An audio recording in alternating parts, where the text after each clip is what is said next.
નમસ્કાર, હું છું અતુલ મહેતા. તમે જોઈ રહ્યા છો સિટી કવરેજ ન્યૂઝ. જોઈએ આજના મુખ્ય સમાચાર.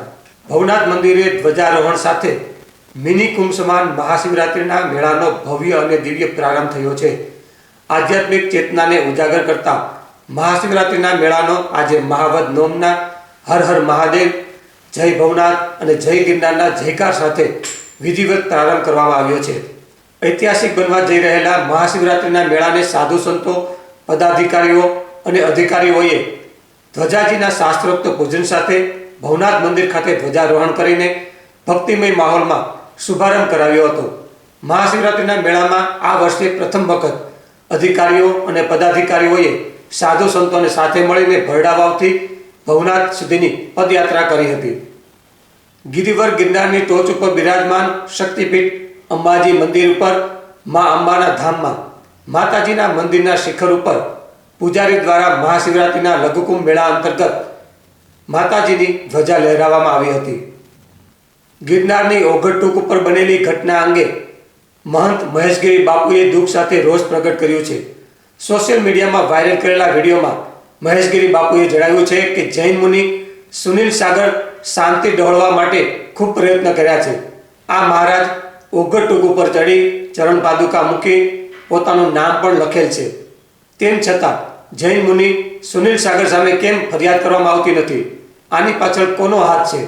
ફરિયાદમાં તેનું નામ લખવામાં આવે અને તેમને ગિરનારની જગ્યામાંથી હાંકી કાઢવામાં આવે, એટલે કે કાયદાકીય ભાષામાં તેને તડીપાર કરવામાં આવે તેવી સોશિયલ મીડિયામાં વિડીયો વાયરલ કરીને મહેશગીરી બાપુએ માગણી કરી છે.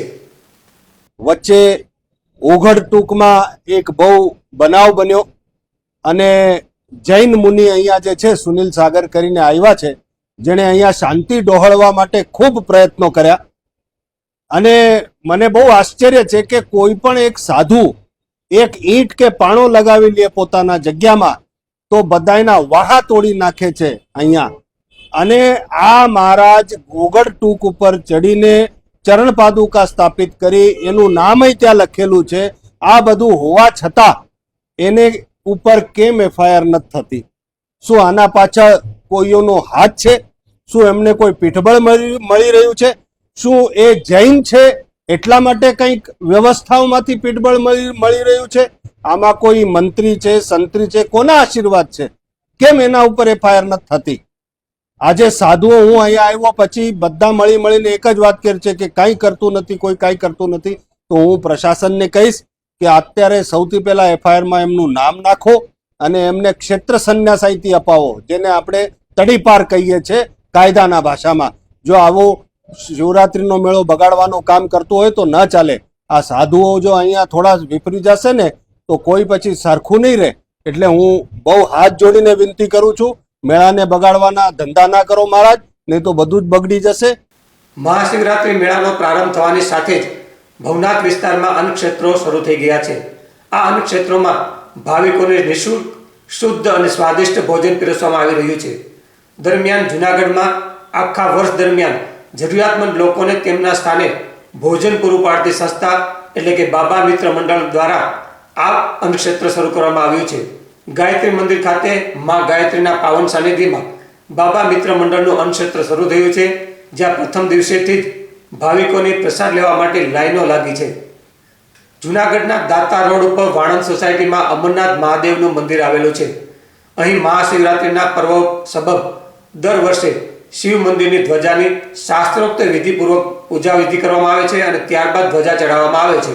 ત્યારે વર્ષો જૂની આ પરંપરાને આ વર્ષે પણ જાળવી રાખવામાં આવી છે અને મંદિરે ધ્વજા ચડાવવામાં આવી છે.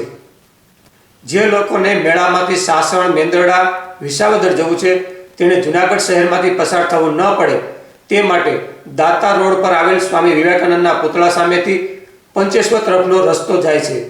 એ રસ્તામાં જાય તો શહેરમાં કાળવા ચોકમાં જવું ન પડે અને શહેરના ટ્રાફિકનો સામનો કરવો ન પડે. તે માટે દિશા સૂચક બોર્ડ મૂકવા અંગે સિટી કવરેજે શનિવારે સચિત્ર અહેવાલ પ્રસિદ્ધ કર્યો હતો, જેને ધ્યાને લઈને શહેર ટ્રાફિક પોલીસે દિશા સૂચક બોર્ડ મૂકી દીધા છે.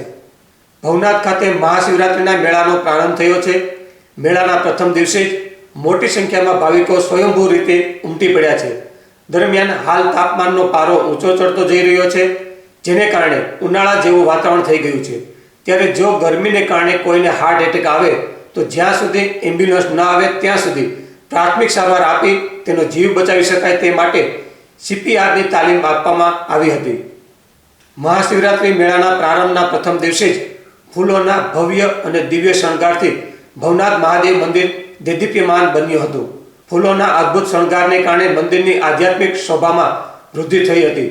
સાથોસાથ ભવનાથ મંદિરની આગળના રસ્તા ઉપર શિવજીના વિવિધ મુદ્રાઓમાં બેનરો લોક આકર્ષણનું કેન્દ્ર બન્યા છે। ગુજરાતનો ખેડૂત, જેને આપણે જગતનો તાત કહીએ છીએ, તે આજે અત્યંત દયનીય સ્થિતિમાં મુકાયો છે। તનતોડ મહેનત અને રાત ઉજાગરા કરીને પકવેલો ઘઉંનો પાક આજે બજારમાં ભંગારના ભાવે વેચાઈ રહ્યો છે। બજારમાં ભંગારની કિલોનો ભાવ ₹30 છે, જ્યારે લોકોના પેટ ભરતા ઘઉંનો કિલોનો ભાવ ₹24 છે।